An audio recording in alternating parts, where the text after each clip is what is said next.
சாத்தியம் அவங்கள பிஜேபி கூட முன்னாலே திமுக கூட்டணி வச்சிருக்காங்களே. வாஜ்பாய் அவங்களுடைய காலகட்டத்தில் திமுக கூட கூட்டணி வச்சு பயணிச்சிருக்காங்க. அந்த நேரத்தில் எல்லாம் அந்த மதவாதம் அப்படிங்கிற கருத்தெல்லாம் அடிபட்டு போகும். இப்போ பார்த்தீங்கன்னா ஐயா பொன்முடி அவங்க தான் அங்கே போய் சந்திக்கணும். யாரை டெல்லியில் போய் அந்த நிதி சார்ந்த விஷயங்களை பற்றி அப்போ அந்த டைமில் அவங்க தான் சந்திக்க போகிறதா இருந்து. ஆனால் அப்போ முதல்வர் வந்து போனாங்க. அப்போவே இங்கே பத்திரிகையெல்லாம் எழுத ஆரம்பிச்சிட்டாங்க.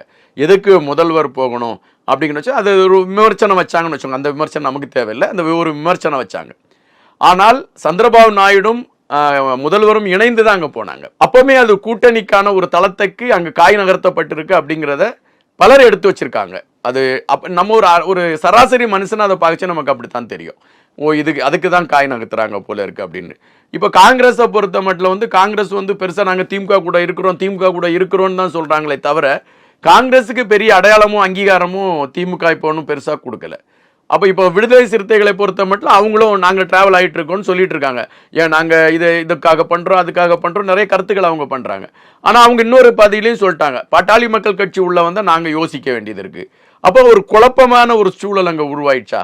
அப்போ அந்த சூழல் உருவாகின்ற பட்சத்தில் வந்து ஒன்றுமே சம்பந்தமே இல்லாமல் காமராஜுடைய பிறந்த நாளைக்கு நீங்கள் அந்த கதவை பூட்டிடுறீங்க.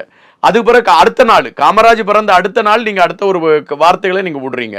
அப்படிங்கச்சமே இதில் நிறைய கேள்விகள் எழும்புதில்லை. அந்த கேள்விகளுக்கான விடை கூட்டணி மாற்றமாக இருக்கும் என்பது யூகிக்கக்கூடிய ஒன்று.